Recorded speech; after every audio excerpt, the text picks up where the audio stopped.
before giving you an idea of the work itself, to locate myself as your guest on the subject. As you said, I was introduced to his work while I was still a teenager by a university roommate.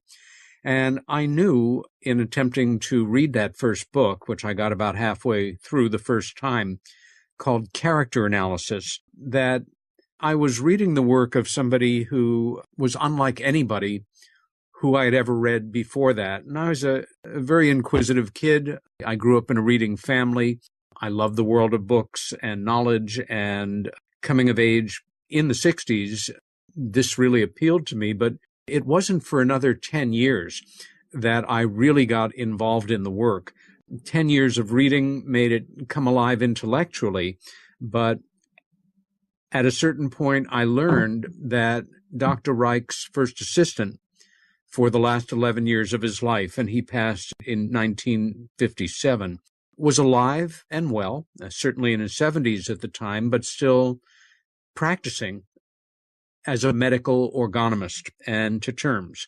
The science that Reich established, he called orgonomy.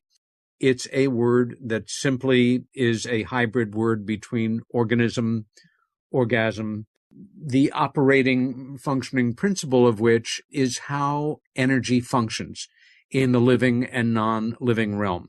So that orgonomy as a science, because it's about how energy functions, cuts across literally every other area of science, even ones that seem somewhat disconnected, and including social thinking. Everything from cancer formation to how star systems form, to raising a healthy child, to socio-political movements, to human functioning. It sweeps across the subjects. And I studied, orgonomist was the term that he coined for the therapists that do the work. Now, I should say here that anybody in the world with any kind of degree or not in mental health or otherwise can simply declare themselves a Reichian therapist by just doing it. A medical orgonomist is a physician who has become a psychiatrist who then goes through X number of years of being trained in the method that Reich developed to work with people and help release the constrictions on them, physiological as well as mental. They are folks who are extremely well trained. And again, realizing that Dr. Baker, Dr. Ellsworth F. Baker, was alive and well at that time, I set out to meet him and ended up going into that therapy for almost 7 years. At the time, I was very fortunate. There were courses on the social and scientific aspects of Reich's work that were taught at New York University, where I studied and then joined a seminar on the subject. I was also a volunteer fundraiser in the organization that actually became a brick and mortar group in this country, the American College of Orgonomy in Princeton, New Jersey. And my involvement in UFO studies connected me with the most troubling for people within orgonomy and difficult to deal with aspect of Reich's work, namely, toward the end of his career in developing weather modification, a device that very solidly did modify the weather and for the better if properly used, and we'll get into that more later, Greg, that it attracted UFO activity.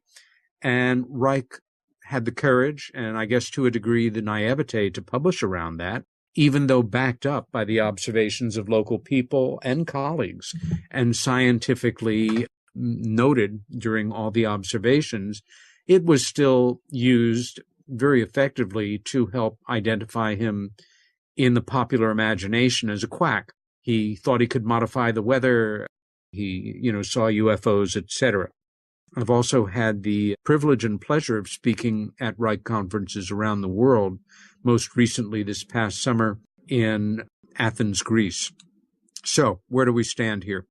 Orgonomy itself offers groundbreaking applications in fields as diverse as biology, psychology, meteorology, sociology, cancer research, human sexuality, political science, UFO studies.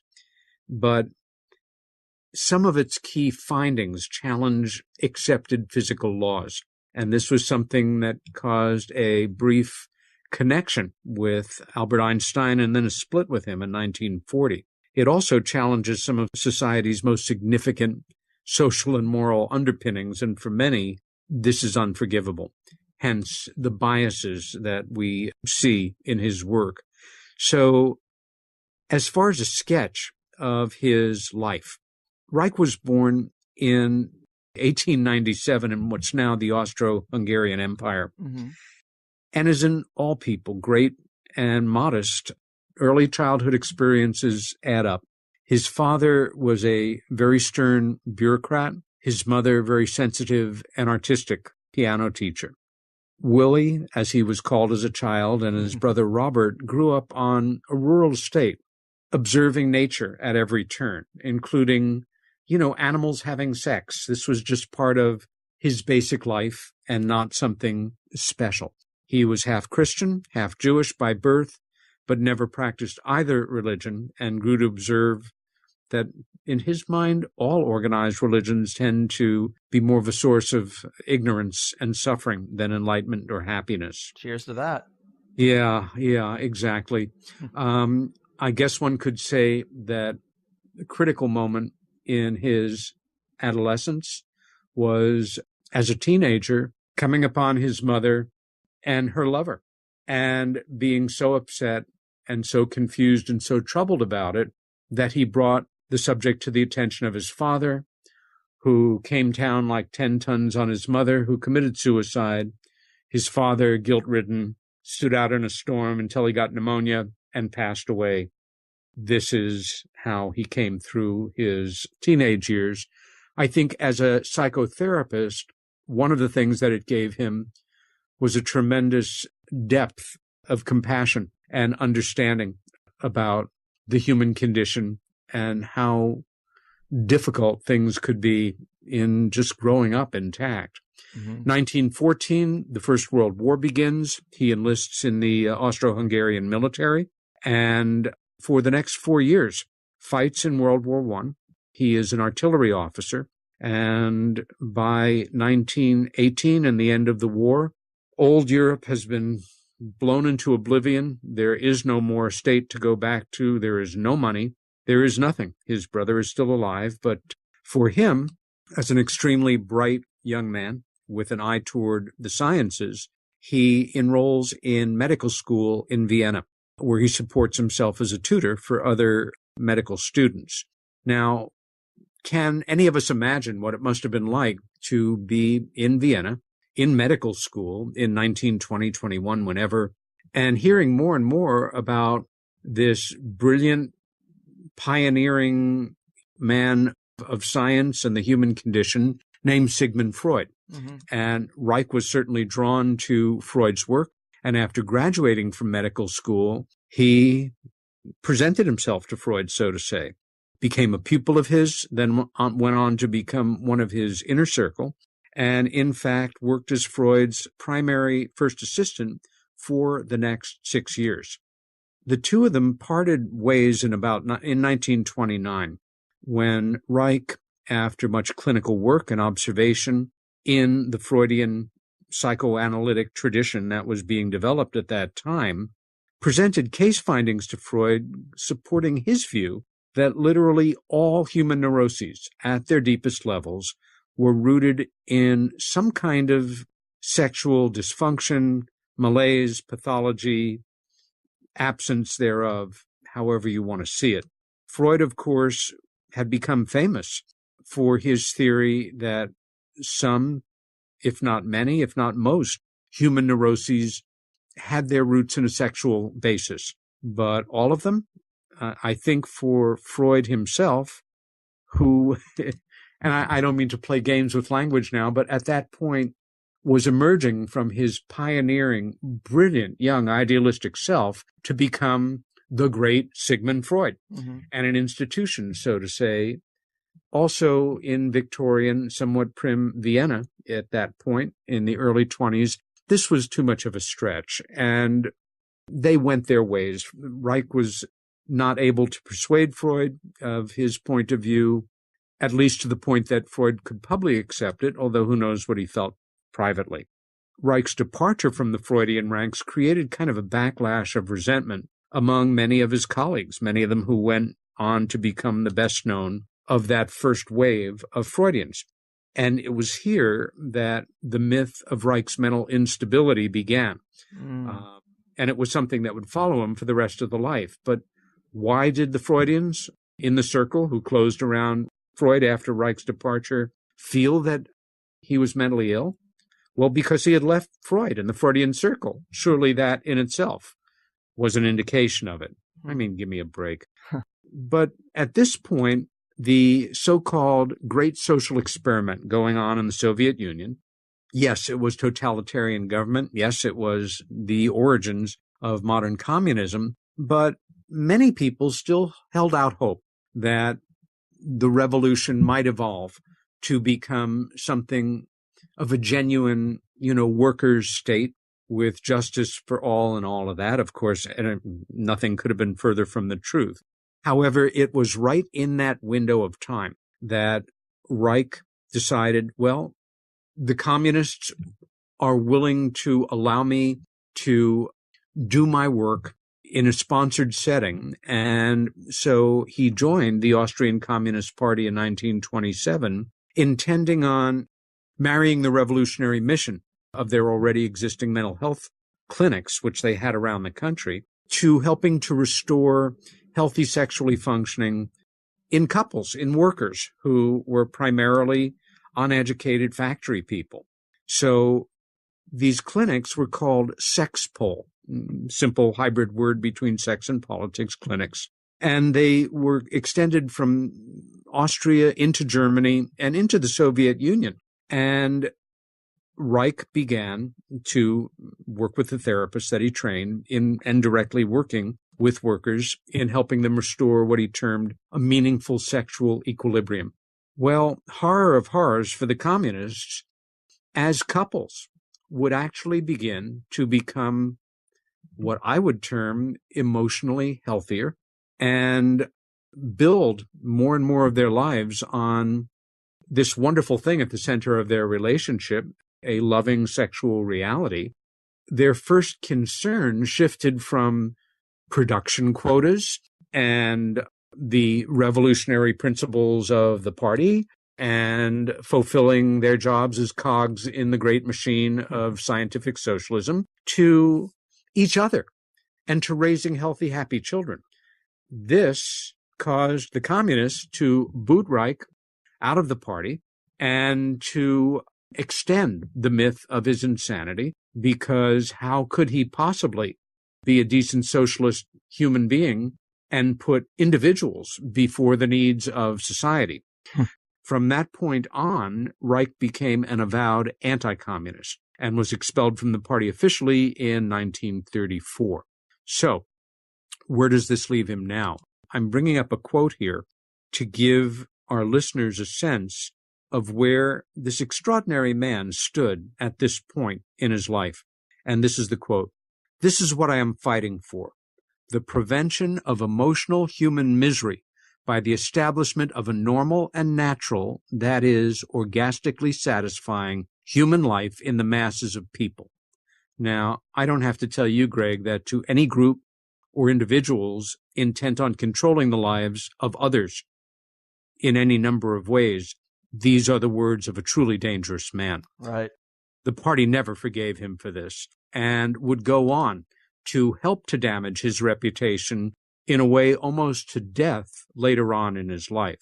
So, driven from Austria, then from Germany, he emigrated to Norway, and he did it just under the wire. When I was deeply involved in studying his life history and had access in the 70s and primarily the 80s to a surprising number of people who knew him, studied with Reich, had been his patients, students, etc., one of the stories that emerged was as he got through customs to emigrate to Norway, it was literally within weeks of Hitler's having consolidated power in Germany and Stalin becoming more and more aware of how dangerous Reich was potentially to explaining the true dynamics of communism. Mm-hmm. And both of these men knew who Reich was and wanted him dead. And the story goes that as he was leaving Germany, the customs official realized who he was and could at that point have had him arrested or detained, ending up in a camp and a footnote to history. And that customs official, for whatever number of reasons, turned the other way, and Dr. Reich got out. In Norway, aided by a core group of colleagues, he devoted much of his work and study to the dynamics of cancer formation.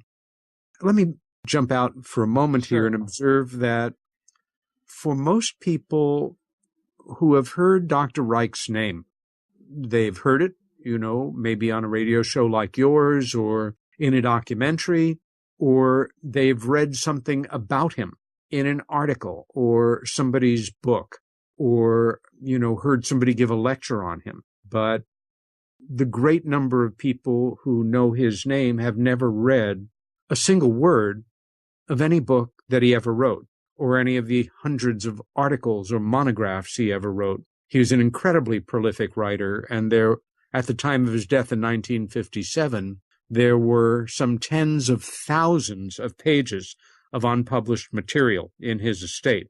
I don't know how many of his books have been published, 20 or more certainly, but it was at this time that his outstanding books, The Impulsive Character, Character Analysis, People in Trouble, The Mass Psychology of Fascism, and The Cancer Biopathy were all written during this period.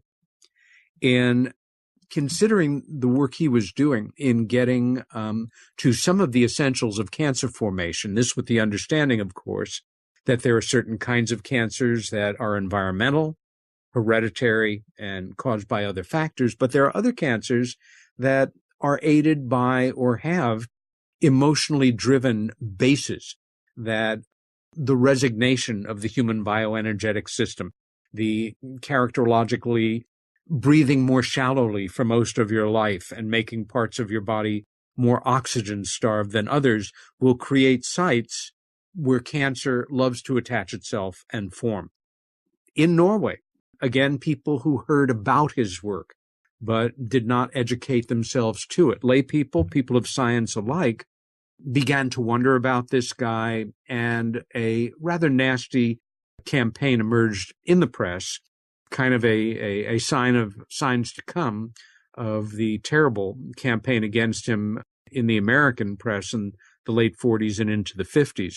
But in 1939, Dr. Reich was invited to join the faculty of New York City's New School for Social Research.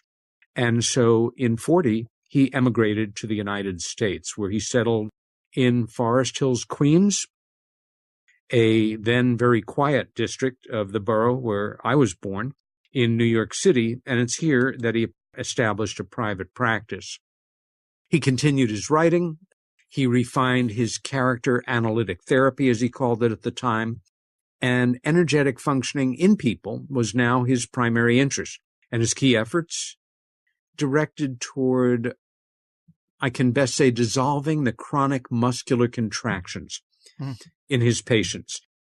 And I think for anybody, whether or not this kind of work is familiar for you or not, visualize yourself growing up or somebody else, and at a certain point they experience a very rough period or a tragedy or a totally traumatic moment or time in their life. We withdraw to our core in a way. We shut down. We respire less. We become more defensive, actually and physiologically. And when these things happen, and you become more resigned to, oh, well, who's ever really happy in life? Who really has an ecstatic sex life?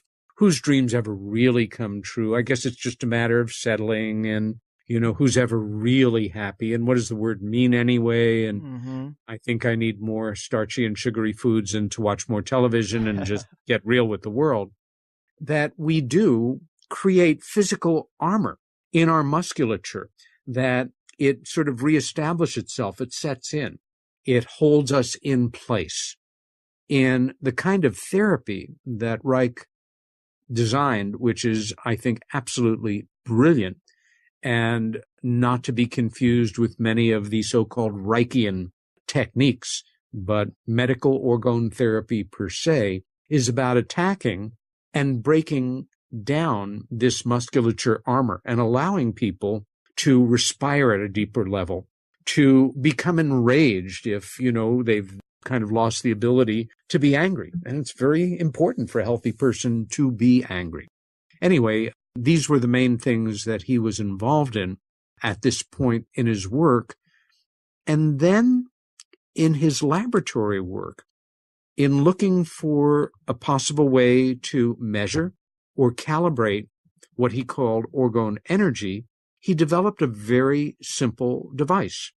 Let me also say here that the term orgone energy is a generic term. It's about the sea of energy in which we live that animates all living things.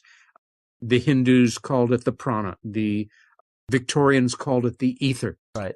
It's been given different names, but it's not some weird thing that he came up with. It's simply the way he identified it scientifically. The apparatus that he created is called the orgone energy accumulator. His other term for it was the ORAC, and I forget what the acronym was, but the orgone energy accumulator is often referred to as an orgone box, which to anybody involved in the work is somewhat demeaning and insulting and an improper term. What the accumulator does is that by a very simple method, so simple that official science has rejected it and never bothered to replicate Reich's tests, proving his point that it does focus and intensify energy.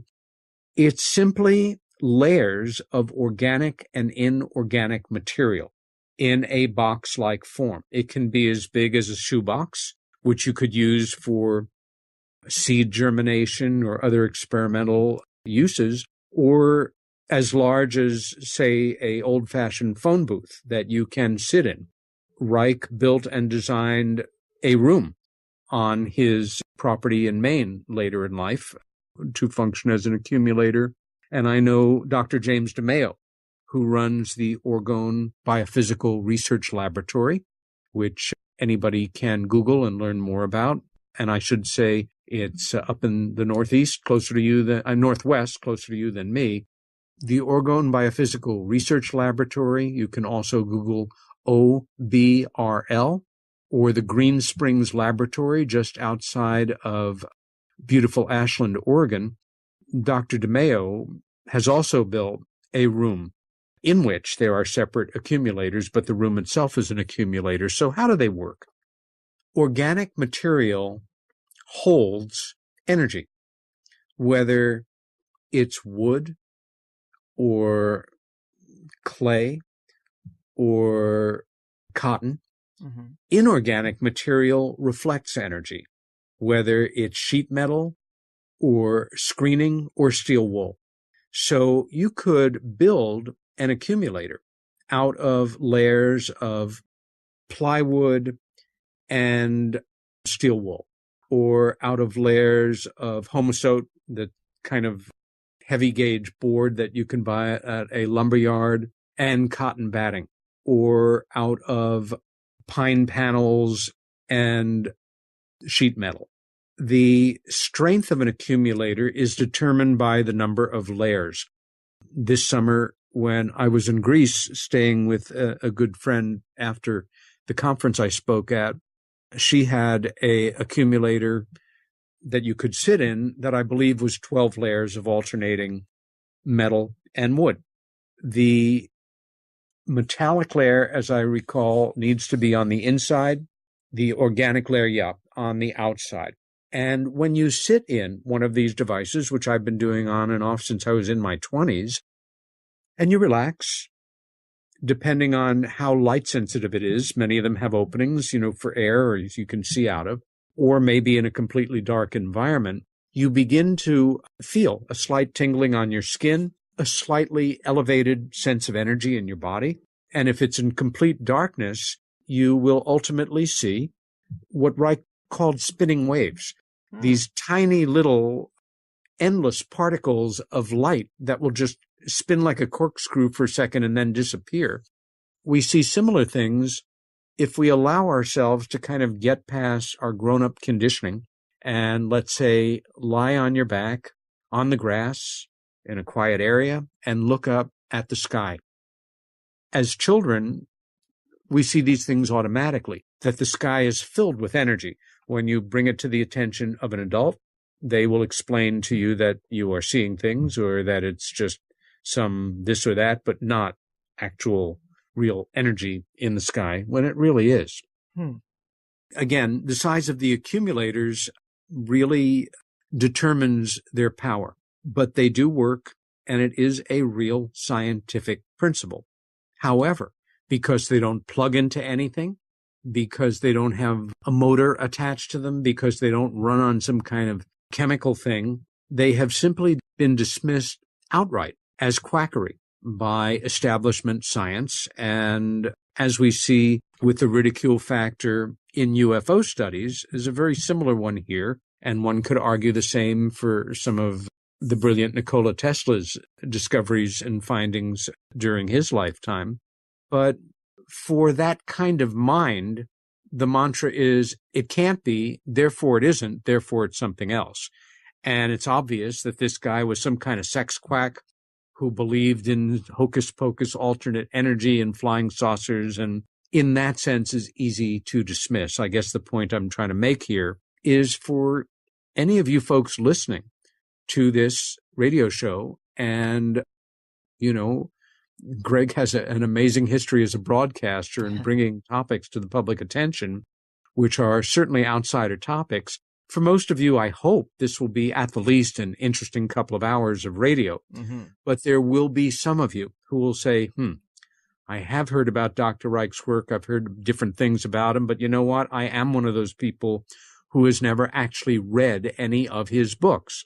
Maybe I should read a book or two by him and see if this work is as engaging for me as it seems to be for Peter Robbins here, and start to learn more about it and see if this is something that I could value and learn from and gain a fuller, happier life from.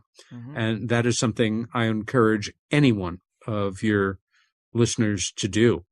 More about the energy, though, because orgone energy as identified by Reich didn't follow or doesn't follow all the normal laws of, like AC/DC current and more conventional energetic sources that we're familiar with. Right.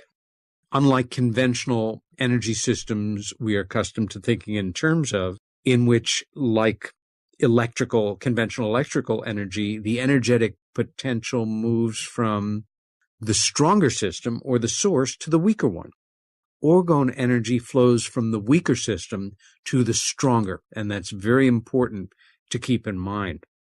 Again, Reich is now, it's the early 1940s. He's living and working in this quiet borough of New York City, and he is continuing his experiments, which he hopes will, in a scientific way, in a laboratory setting, allow him to isolate and confirm the reality of this kind of energy.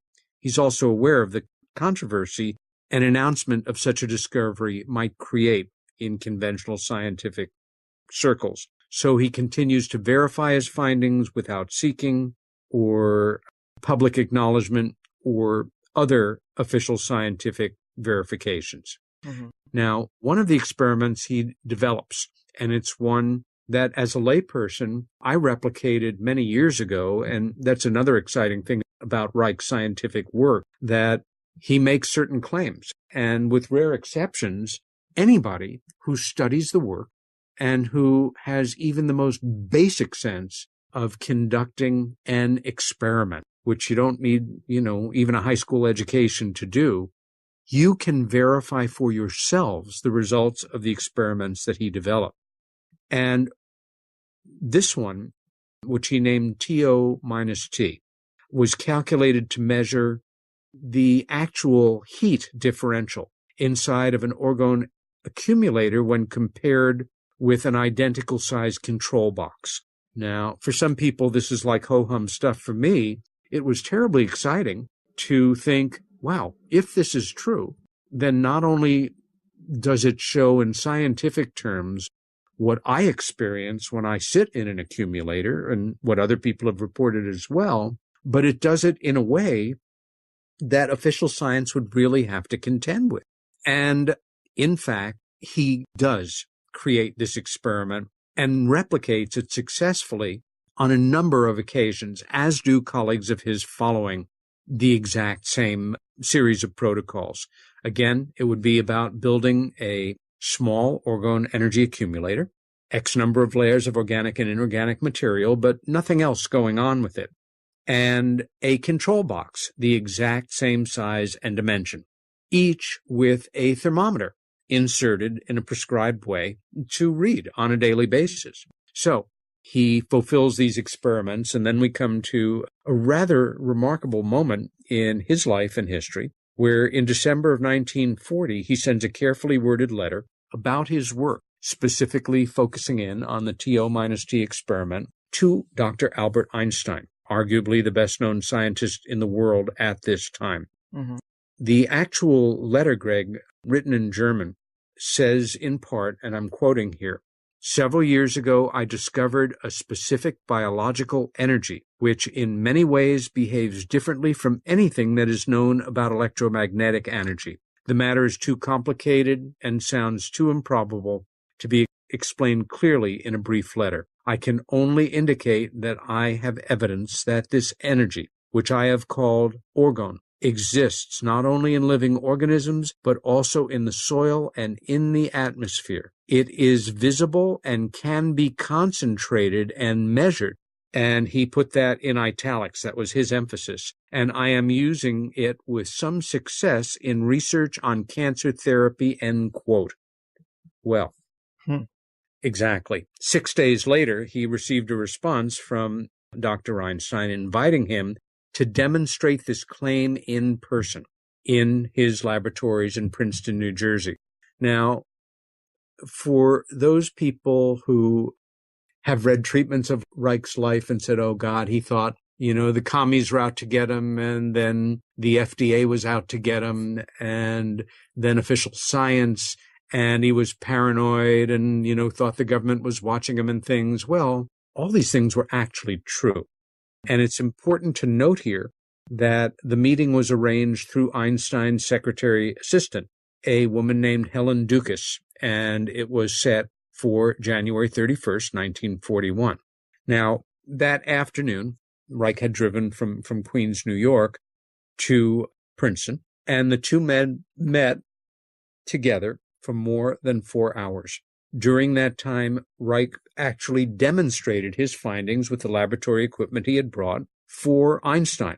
And more, they observed the glowing Orgone energy together through a laboratory apparatus that Reich had designed for the purpose. And it does glow in a laboratory setting, this basic energy, in a beautiful light blue.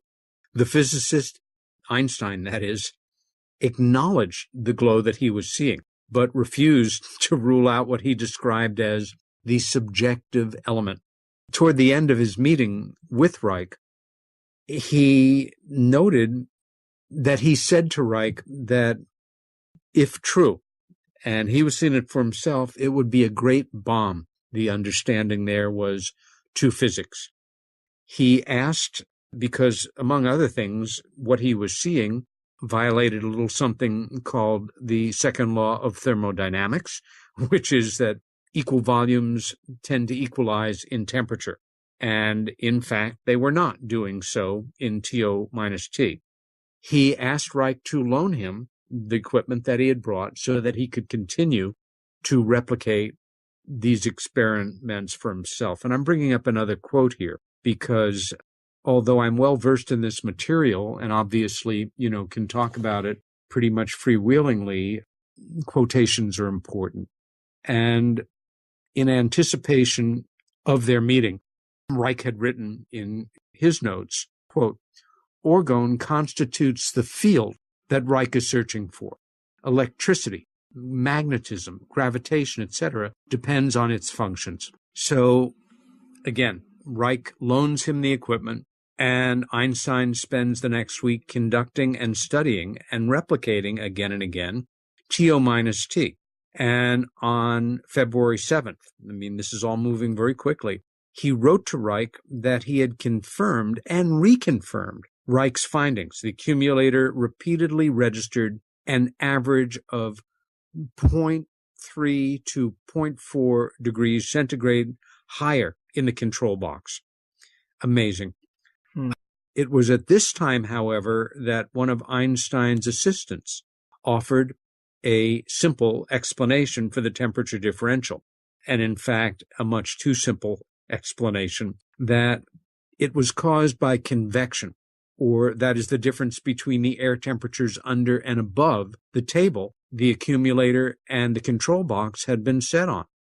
Einstein closed his letter to Reich relative to this. I hope this will awaken your sense of skepticism so that you will not allow yourself to be deceived by an illusion that can be easily explained. Please have someone pick up your instruments since they are of some value. They are undamaged. With friendly greetings, A. Einstein. Sadly, this was the last actual communication that passed between the two of them, although this discussion continued on for some years in correspondence between their assistants. And that volume is available from a very unique bookstore, the one at the Wilhelm Reich Museum, which is in Rangeley, Maine. It is the location of his last residence, his estate, his laboratory, his workshop, his home. And it's called The Einstein Affair, and is fascinating reading in German and English, everything translated for anybody that's interested. But how did Reich respond? He wrote back, of course, that the strict protocols that he had established eliminated such false explanations, even describing how he had repeatedly and successfully conducted the experiment with both boxes buried underground, thus eliminating any possibility of so-called convection. Unfortunately, by this time, Einstein seems to have lost all interest. Reich thought it memorable that the physicist had been so willing to accept the first explanation that had come along, and refused to reconduct the experiment under the properly controlled conditions. Now, here is why I mentioned Miss Ducas's name, Einstein's secretary.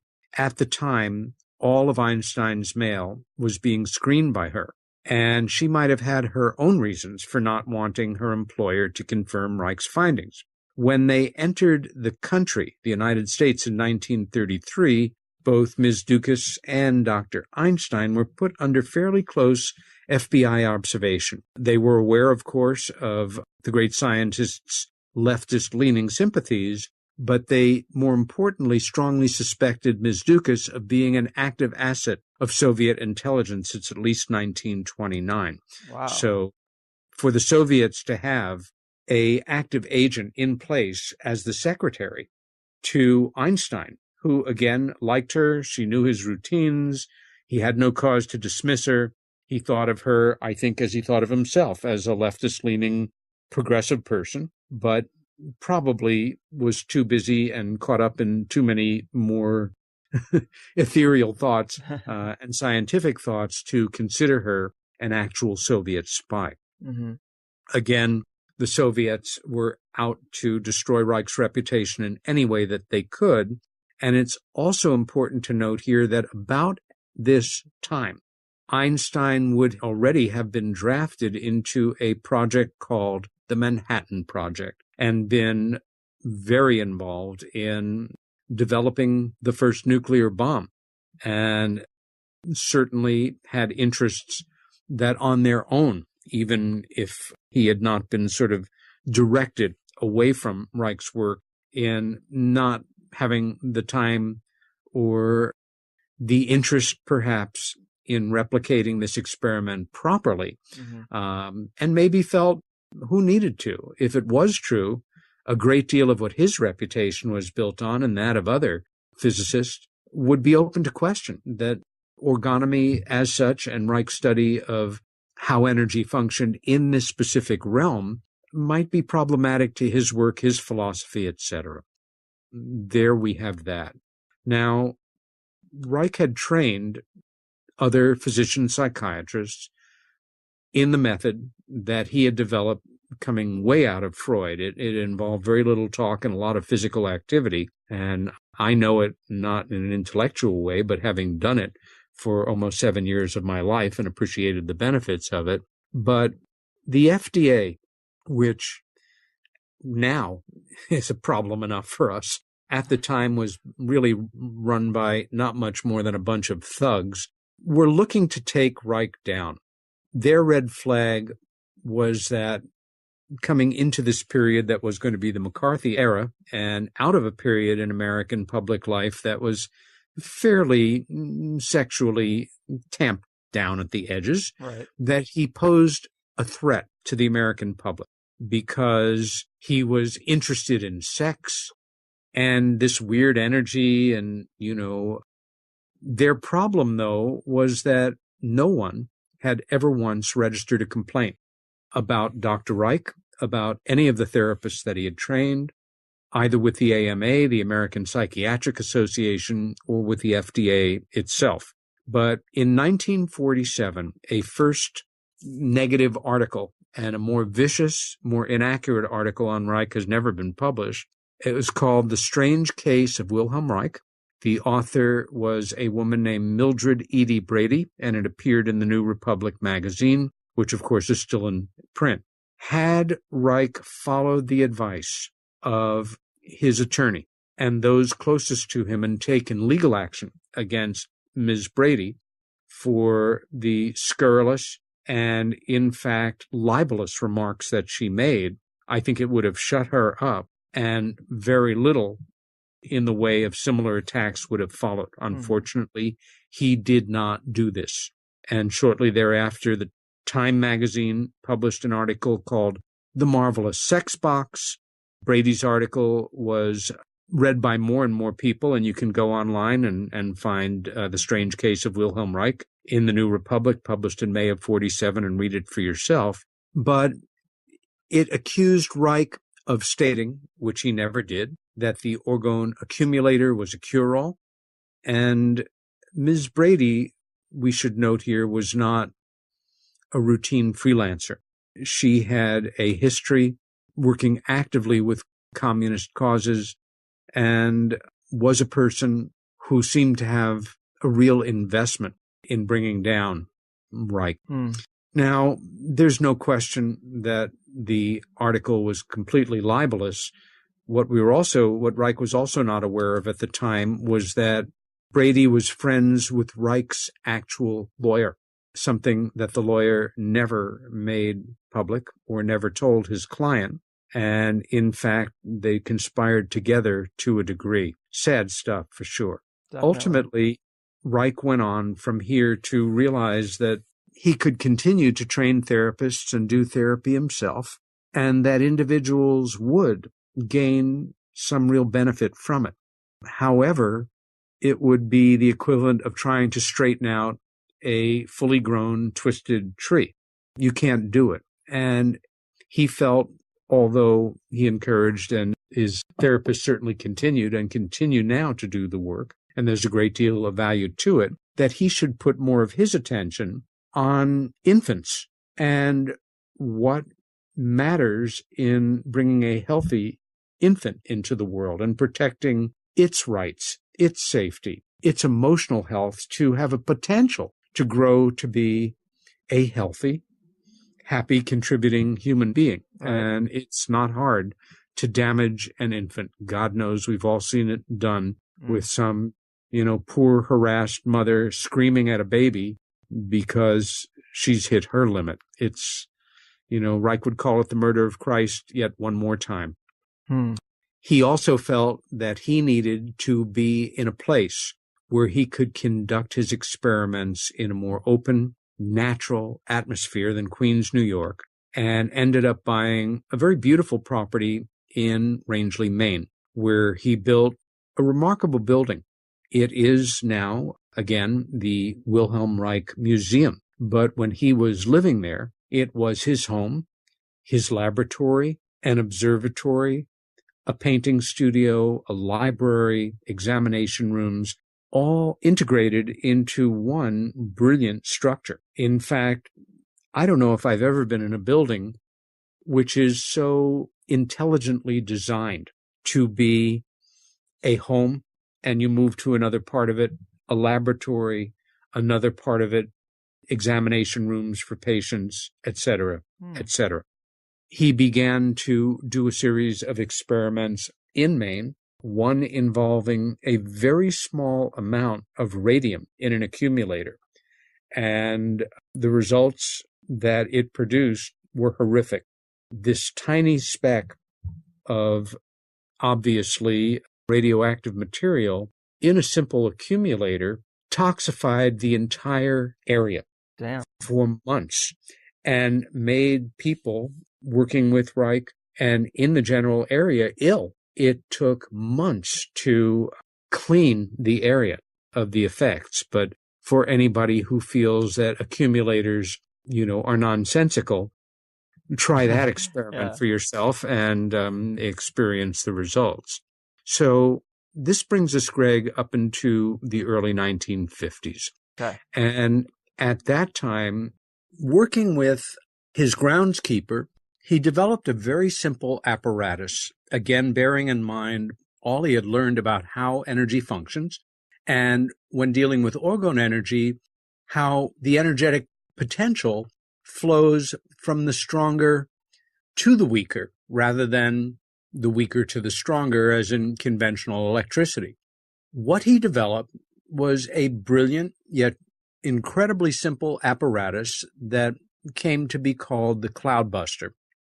Water is an energetic attractor, and what he did was design the simple apparatus of metal pipes that basically standard cloudbusters might be 4/4 or 5/5 of a certain appreciable length.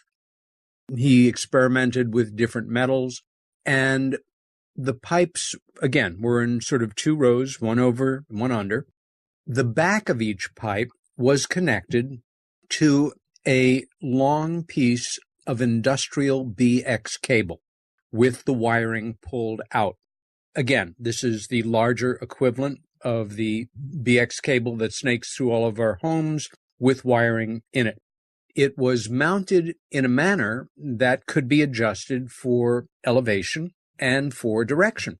And using this apparatus with the BX cable ends grounded in his pond on his property in Rangeley, he aimed the pipes in an easterly direction. Now, at the time, there was also a drought in the area of South Maine that he lived. And his thought was perhaps if the water actually grounded the energy and acted as an attractor, and you can do it in a pond, in running water, in a well, in still water, but again, the larger amount of water and the movement potential certainly doesn't hurt, that it would begin to create movement in the atmosphere where moisture-rich air, not that far away over the Atlantic, would be drawn in a westerly direction and ultimately increase the humidity index in the air, hypothetically leading to a point where it might create rain. Well, it certainly did increase the humidity in the air and did create rain. So much so that the drought conditions in that area of Maine went away. In the surrounding area, they remained, which was not surprisingly of interest to farmers as well as local folks who were aware of what he was doing. He certainly didn't keep it secret. And in October of 53, I guess that's really when we have to date his interest in the UFO phenomena, because that's when they started to appear over his property. And there is no question that this happened. He observed it. People in Rangeley observed it. People in the surrounding area did. And certainly the scientists, physicians, therapists coming and going from his property or working there, and the students as well, observed UFO phenomena over the property. He read his first 2 books on UFOs at that time. And for those listeners who are somewhat well-versed on the subject of UFOs, you should be aware that they were flying saucers from outer space by Donald E. Kehoe, a highly respected retired Marine Corps major who was a fighter pilot during World War II, and arguably the father of the real scientific study of UFOs. Kehoe's books are still worth reading. The second book that Reich read was E.J. Ruppelt's Report on UFOs. Ruppelt had been, as a captain in the Air Force, head of Project Blue Book at one time, an important public relations effort on the part of the Air Force masquerading as a genuine aspect of UFO studies. Right. Really wasn't. A quote here is important. After reading the Ruppelt book, Reich wrote, "The Ruppelt report on UFOs clearly reveals the helplessness of mechanistic method in coming to grips with the problem posed by the spacemen. The cosmic orgone energy which these living beings are using in their technology is beyond the grasp of mechanistic science, since cosmic laws of functioning are not mechanical, but what I term functional. The helplessness of mechanical thinking appears in the tragic shortcomings of our fastest fighter jets to make and hold contact with UFOs. Being unavoidably outdistanced is not a flattering situation for military pride. The conclusion seems correct. Mechanistic methods of locomotion must be counted out in coping with the spaceship problem." Now, that statement, among others, is almost outrageously prophetic. Reich, early on, observed, and I think rightly concluded, that the propulsive systems of these truly anomalous UFOs went beyond any kind of motor that we could visualize as human beings, certainly in the 1950s, and that somehow the propulsive systems of UFOs, which I have no idea how they function, however, I think Reich was correct, and that they somehow have been able to harness this sea of energy, which they move through from wherever they originate to Earth where we observe them. Now, in March of 54, he sent a copy of his writing, developed at that point, on UFOs to the Air Force. It was an actual manuscript. Right. And a lot of the stuff he was studying here had implications that were pretty far-reaching outside of just our earthly environment, right?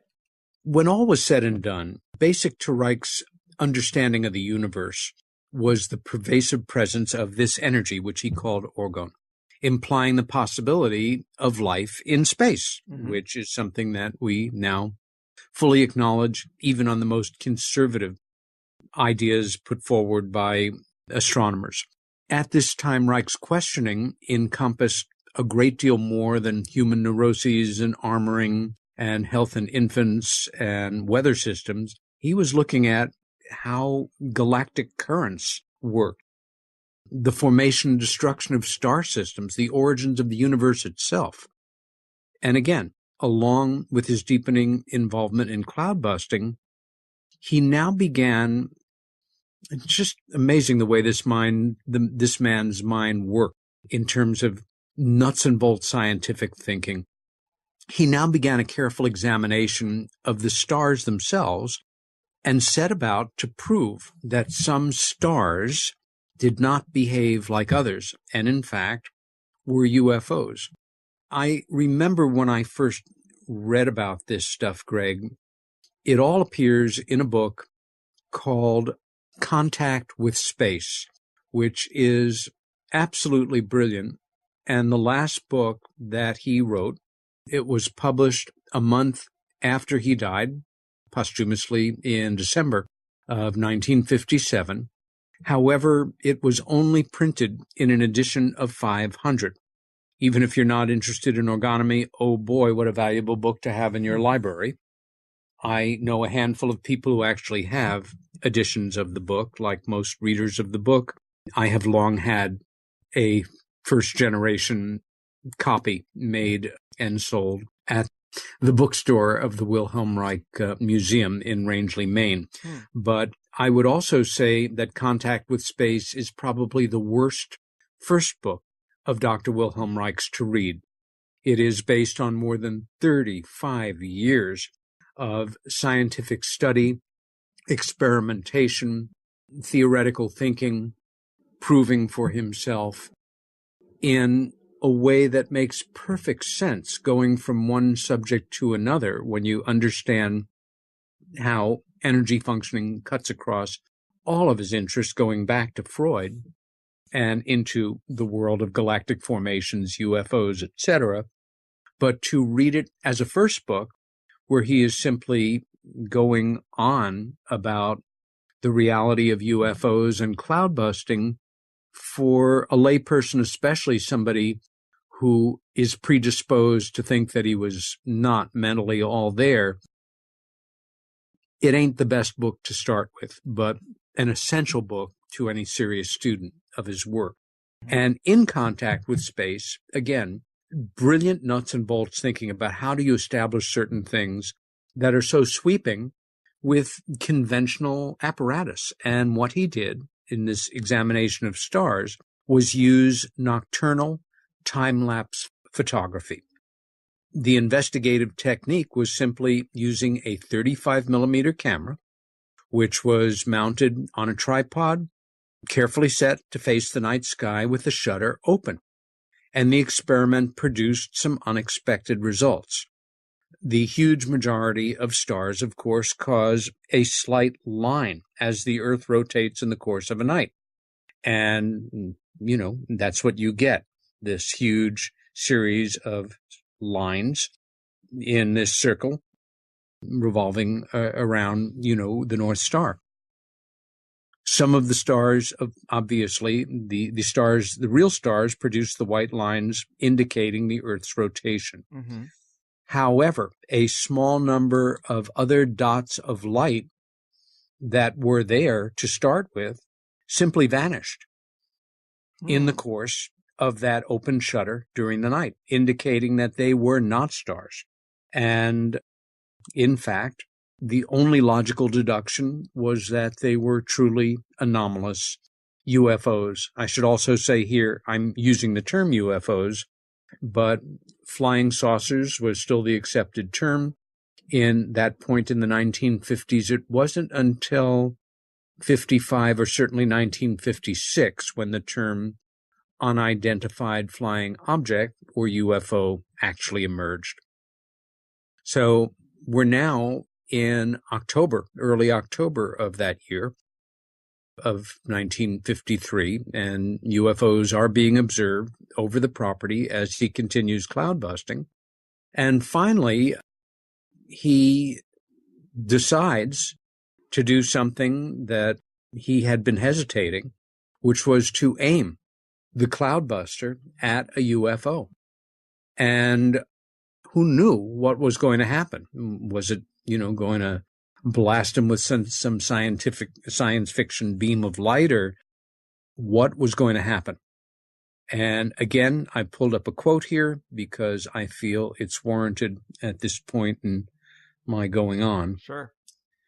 I hesitated for weeks to turn my cloudbuster pipes toward a star, in quotes, as if I had known that some of the blinking lights hanging in the sky were not planets or stars, but space machines. When I saw the quote-unquote star to the west fade out 4 times in succession, what had been left of the old world of human knowledge tumbled beyond retrieve. From now on, everything, anything was possible. There was no mistake about it.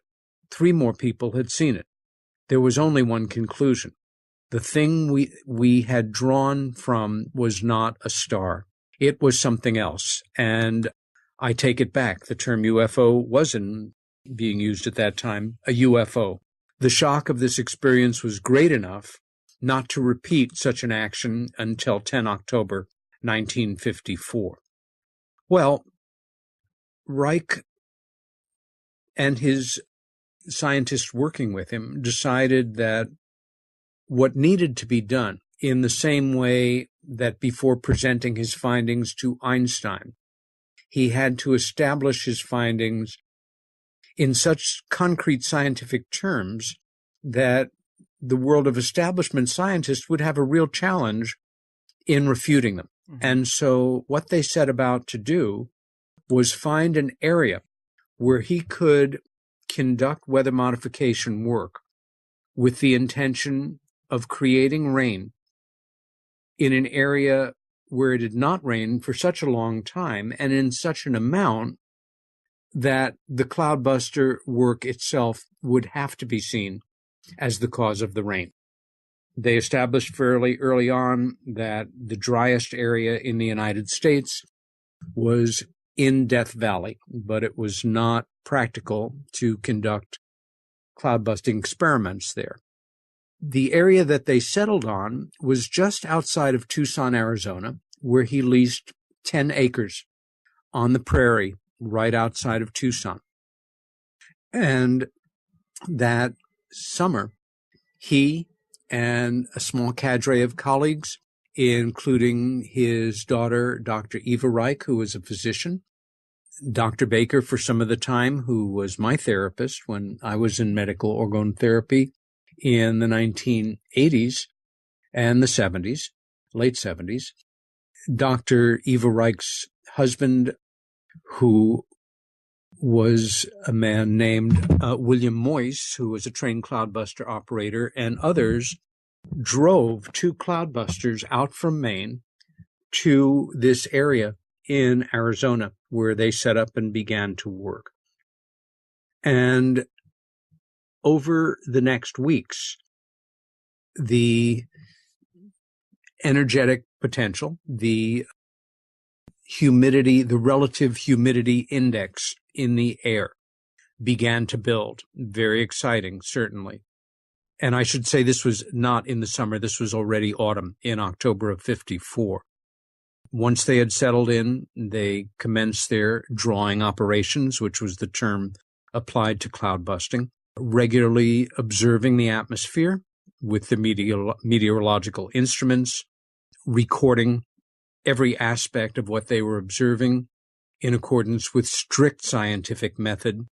And Dr. Reich also encouraged all present to keep individual journals, which were also maintained.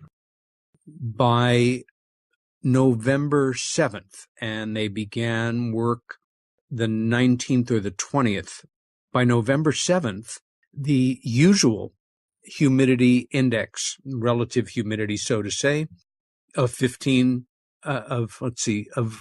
had risen, from its usual 15 or so percent to 65%, which was unheard of for the Tucson area. Drawing continued from the southwest direction, again, drawing from ultimately the Pacific Ocean area. And on November 7th, the first clouds were forming and indicated that it would rain soon. They then observed, without apparent explanation, the clouds beginning to compose. It was then they observed a large, bright UFO coming up from the north. The struggle, so to say, continued over the next weeks. The humidity index kept rising. UFOs would appear, and the humidity index would dramatically drop. It is also worth noting here that in Tucson, there is a very distinguished institution called the Institute of Atmospheric Physics. It was founded in 1953, interestingly, as a direct result of the formation of President Eisenhower's advisory board on weather control earlier that year. Eisenhower was very interested in potential methods to affect the weather.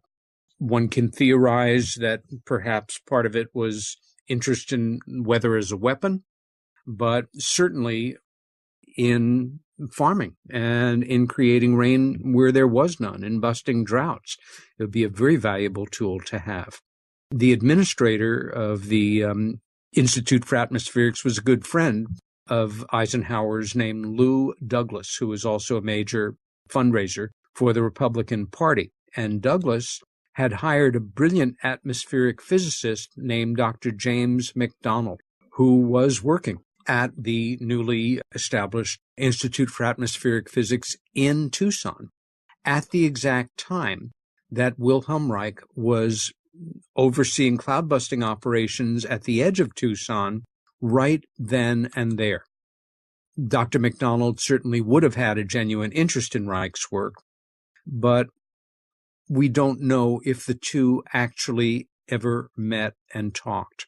We do know that a local television program filmed the cloud-busting operation at a certain point, and that McDonald was seen, that he was watching it at a distance.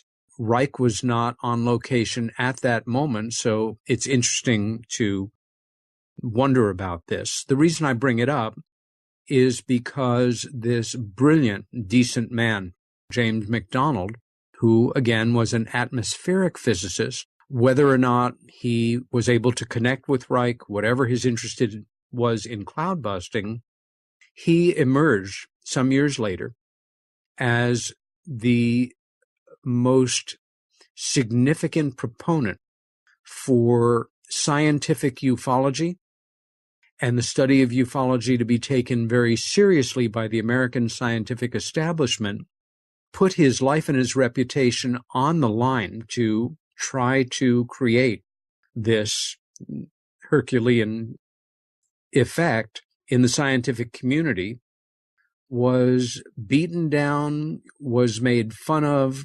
was taken to task by not just the scientific community, but members of Congress when he testified about the viability of a supersonic transport, which ultimately emerged as the Concorde in the late 60s, early 70s, to such a degree that it broke him, contributed to massive depression that he experienced, and ultimately to his untimely and tragic suicide. Off on a tangent, but I think an important one. By the 13th of November, Greg, the cloud-busting operation was showing amazing results. The relative humidity had risen to 67 degrees. There was foliage observable on mountain ranges that could be seen from Tucson, something that had never been observed in modern times, that the mountain ranges were turning green.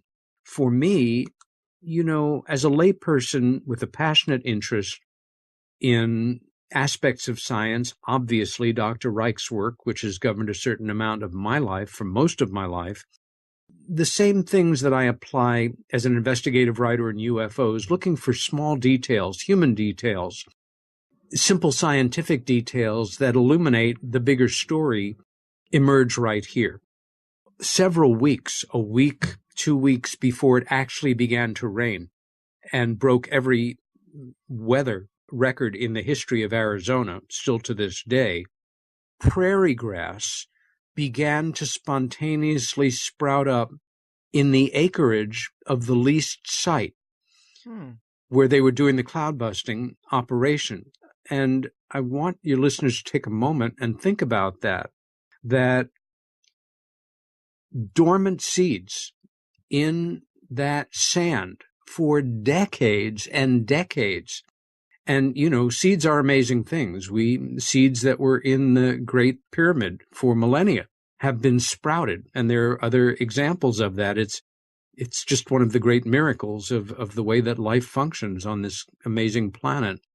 That grass began to grow around the site. There was that much moisture in the air before it actually began raining. I know I've been going on for a long time, obviously. The 2 hours we've allotted for this show, this is such a huge subject. Dr. Reich's work for me has filled decades of my life and made it a much more fulfilling life than I think it might have been otherwise. But to sum things up and then go to whatever questions we have time for, In the next day or so, the temperature dropped to 47% humidity. The humidity dropped to 47%, not the temperature. It was accompanied by major UFO activity, and I mean flashing, pulsating UFOs in the air, observed by people in Tucson. This is not some, crazy conspiratorial story. This was being seen by the public, many of whom were increasingly interested in Reich's weather modification work. Ultimately, it resulted in what Reich described as something like a battle between UFO activity and cloud-busting activity. And ultimately, in December, and I'm kind of compressing the story here tremendously, it not only rained, but it snowed at the Tucson airport, I believe on the Christmas Day of 1954. Every weather record in the history of the state of Arizona was broken. It rained so hard that drainage ditches that had not seen rain for more than half a century flooded out. And people who had built their homes in those drainage ditches over the preceding decades were flooded out. Snow could be seen on Mount Catalina. 2,000 families had to be evacuated from the perennially dry riverbed where they had built their homes. Mm-hmm. The rain moved on to Texas and New Mexico, while the Phoenix Valley experienced fog for the first time in memory. It went on and on from there and into January. A local bank had approached Dr. Reich with an offer to fund his continuing work in the area. Local farmers asked to meet with him to learn the techniques and begin this weather modification on their own. And then history interceded in another way. The FDA, which again had been trying for years to destroy Reich, managed to create legislation that was fair enough, that Reich's Orgone energy accumulators, which were being manufactured on a one-by-one manufacturing schedule out of the Rangeley location and being shipped to people interested in them, the FDA was able to get an injunction against interstate shipping of accumulators and classifying them as experimental, medical, or scientific devices, which was fair enough. Unfortunately, one of Reich's physicians, a brilliant clinician and a very decent man named Michael Silvert, screwed up, and he shipped panels for an accumulator out of state. And so an injunction was created. It happened right at this moment, in this extraordinary moment in Arizona, and Reich decided to return to Maine, and against, once again, the advice of all who cared about him, as well as the people who had his best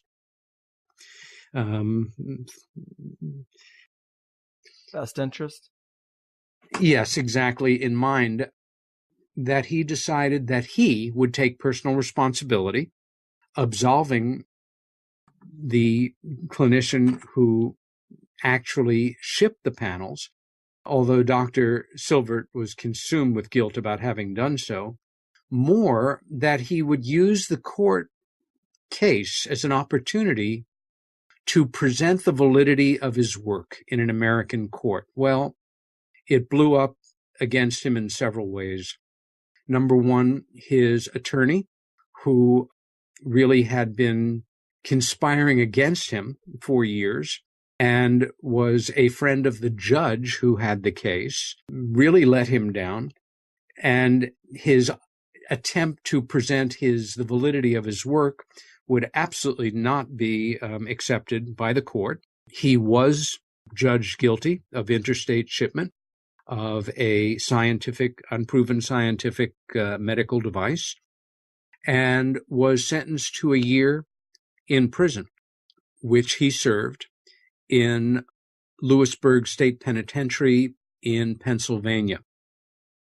It broke him, though. And I should also say that starting at this time, up until 1960 or so, several years after his death, and several months before the inauguration of President Kennedy, more than 8 tons of Reich's original scientific literature, first edition public books, monographs, pamphlets, case histories were destroyed in government incinerators. Why?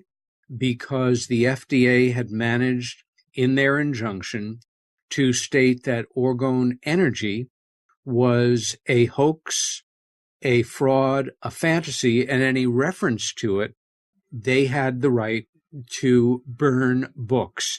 Many of the books that were burned made no mention of Orgone energy, but it might have been included in a description of one of his other books on the back of the book jacket or in the flyleaf. Dr. Reich was found dead in his prison cell about a week before he was due to be discharged from prison on parole. I know from Dr. Baker, and having spoken with his daughter when she was still alive, Dr. Eva Reich, that he had completed a manuscript for a book that the working title was Creation. Dr. Baker had read a certain amount of it. He said it was the most brilliant work that he had yet published, and that manuscript, not surprisingly, was missing. My guess is that the FBI has it, and that it's with, material that was confiscated from Tesla's hotel room when he passed away in 42, as I recall. But this has been the most compressed, concise, sort of transistorized version of Dr. Reich's life and work. For anyone interested in reading a serious biography of Dr. Reich, and his books can be found online, the book that I would recommend is called Fury on Earth. And it was written by Dr. Myron Sharaff, who was a student of Dr. Reich's and a friend of mine. It's a very important book, a powerful biography, and will probably stand as the definitive biography of Dr. Reich. You can find his books used all over the place. My favorite place, one of them, is a book service called Abe Books. That's Abe as in Abe Lincoln, ABE, books.com. Although, Barnes & Noble, Amazon, I don't know if any of his books are in print right now, but there are more than 20 books that are out there, and new books appearing irregularly as the estate is able to cull the information from the extraordinary archive that was basically locked up at Reich's request for 50 years and opened. It was a vault in Portland, Maine, and that is the basic story, and happy to go to whatever questions you might have that I may be able to answer, Greg. Absolutely, man. Damn, that was a great breakdown. Thanks for laying it all out and basically walking us through the important bullet points in the life of Dr. Reich. We have gone a bit past what is the typical half point for one of these episodes, but for the sake of not breaking up a good story, we'll just end the free show here, and I'll ask you some questions for the plus side. But before we do close it out, is there anything else you'd like to tell the people about Reich's work or your own, or where they can follow up with you? Well, just that any of your listeners that have found our conversation and my rambling here interesting enough to pursue it, go online and buy some books by Wilhelm Reich. You can find used copies for a couple of bucks each, and read them. There are occasionally orgonomy conferences here and abroad. If you're able to attend, do. You're welcome to be a Facebook friend of mine. I always post what I'm doing. I have a very underused website, which I need to be more involved with, called peterrobbinsny.com, where I will post any relevant announcements as well. And I think if you go on YouTube, you can find some of my talks on Dr. Reich.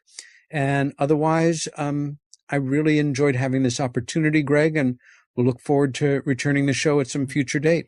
Absolutely, man. I know you've done a lot more research in the